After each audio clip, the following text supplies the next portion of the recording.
Hello नमस्कार प्यारे साथियों, कैसे हैं आप सभी। तो मैं के एस नरवाल आप सभी का आपके अपने परिवार SWN परिवार पर हार्दिक स्वागत करता हूं। आशा करता हूं आप सभी अच्छे होंगे, आपकी पढ़ाई बहुत ही मस्त से होगी। तो प्यारे साथियों, आज हम बात करने जा रहे हैं आपका कि यूपी पुलिस में नॉर्मलाइजेशन का फैक्टर क्या रहेगा, कितना आपको नॉर्मलाइजेशन किस शिफ्ट में मिलेगा, किस शिफ्ट को सबसे ज़्यादा फायदा होगा, किस शिफ्ट को नुकसान हो सकता है और आपका रिजल्ट आपका कब तक आ सकता है। तो वीडियो के लास्ट तक होने का, यदि वीडियो आपको पसंद आती है तो आप हमारे चैनल को सब्सक्राइब जरूर कीजिएगा। देखिए साथियों, यदि रिजल्ट की यदि हम बात करते हैं तो पहले बच्चों या तो रिजल्ट आपका 2-3 दिन में आ जाएगा। आज से कि आपका 2-3 दिन में रिजल्ट आ जाए।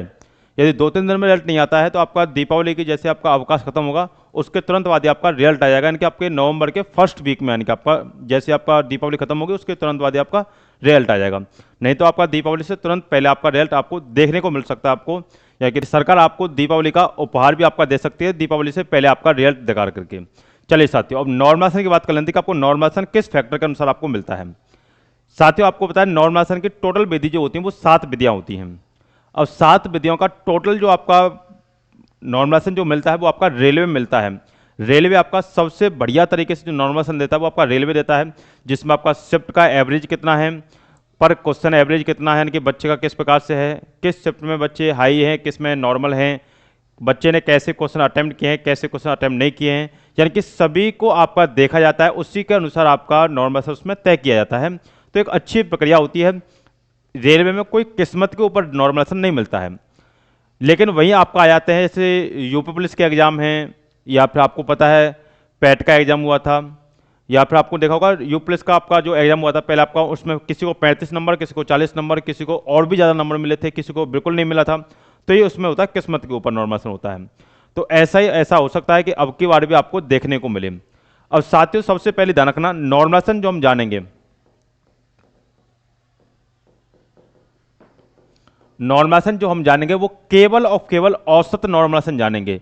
अब देखो, औसत नॉर्मलाइजेशन का मतलब क्या होता है।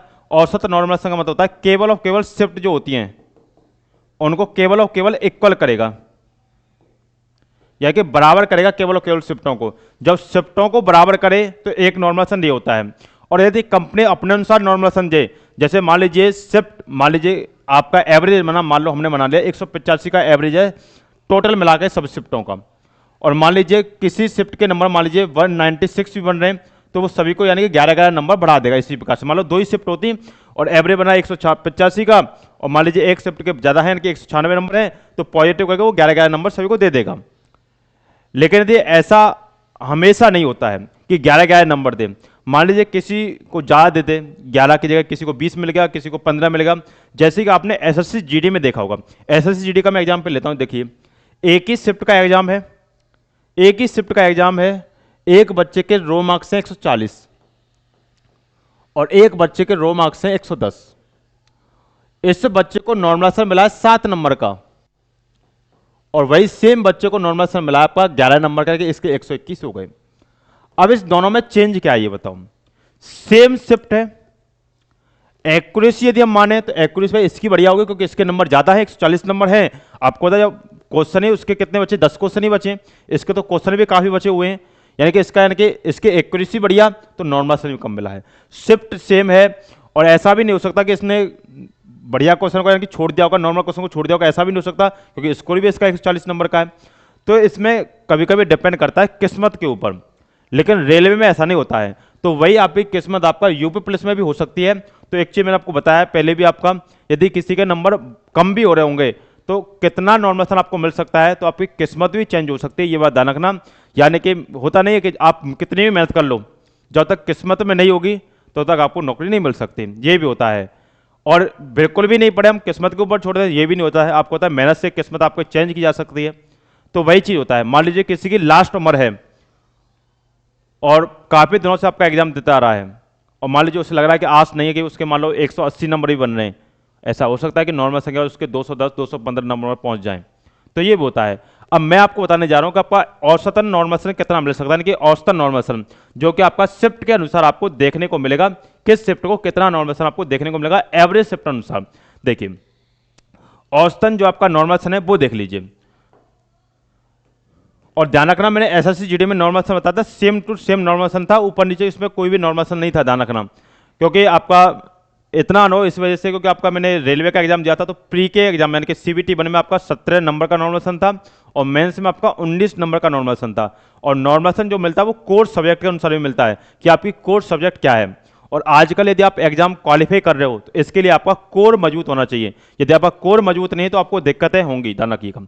देखिए साथियों, हम बात करते हैं 23 अगस्त।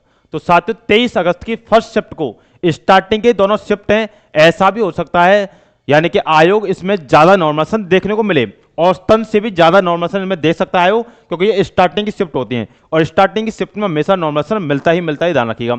यानी कि इसमें 9 से 10 का फर्स्ट शिफ्ट में और 8 से 10 का आपका सेकंड शिफ्ट में इसमें इनवैलिड क्वेश्चनों के भी नंबर जुड़ेंगे, ये बात ध्यान रखना।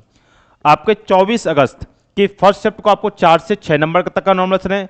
सेकंड शिफ्ट जो कि अभी तक की सभी के द्वारा, ऐसा नहीं मेरे द्वारा, सभी के द्वारा जो आपका बताया जा रहा है कि 1 से 2 नंबर तक का नॉर्मलाइजेशन है, यानी सबसे कम नॉर्मलाइजेशन इसी शिफ्ट को मिलेगा, क्योंकि इसका पेपर ज़्यादा हार्ड नहीं था, इजी था। इसका रीजनिंग बहुत ही ज़्यादा इजी थी इसमें, ये बात ध्यान रखना। इनवैलिड क्वेश्चन भी नहीं है इसमें, ये बात भी इसमें है, क्योंकि हमने ऑफलाइन बच्चे हों, लाइब्रेरी के हों, चाहे ऑनलाइन जितने भी पढ़ाए हमने, सभी का रिव्यू हमने देखा है, उसके अनुसार आपका ये डाटा है।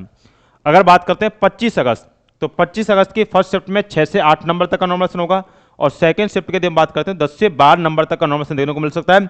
इस शिफ्ट में अच्छा मिलेगा क्योंकि इसमें आपका मैथ अच्छी लेवल का आया था और मैथ में आपका डाटा हुआ क्या था कि कुछ क्वेश्चन ऐसे थे जिसमें आपको पता टीचर ने भी आंसर गलत बता दिए थे, तो बच्चों में तो काफी डाटा ऊपर नीचे हो गया होगा, तो इस वजह से इस शिफ्ट को फायदा देखने को मिलेगा आपका 25 की सेकंड को।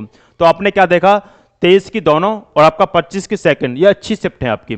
बात कर लेते हैं 30 अगस्त की फर्स्ट शिफ्ट को साथियों 6 से 8 नंबर तक का नॉर्मलाइजेशन होगा और सेकंड शिफ्ट को 12 से 14 नंबर तक का नॉर्मलाइजेशन।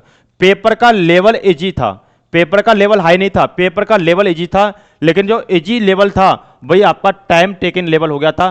टाइम टेकन लेवल इस वजह से हो गया था क्योंकि इसमें 2-3 क्वेश्चन रीजनिंग में थे जो कि बड़े क्वेश्चन थे। एक वेन डायग्राम का था, भाषा संबंधी लैंग्वेज बेस्ड वेन डायग्राम, एक तो उसका था। और इसी में आगे चलते हैं, आपका उसका क्या नाम है, पाई चार्ट, यानी कि आपका डाटा इंटरप्रेशन।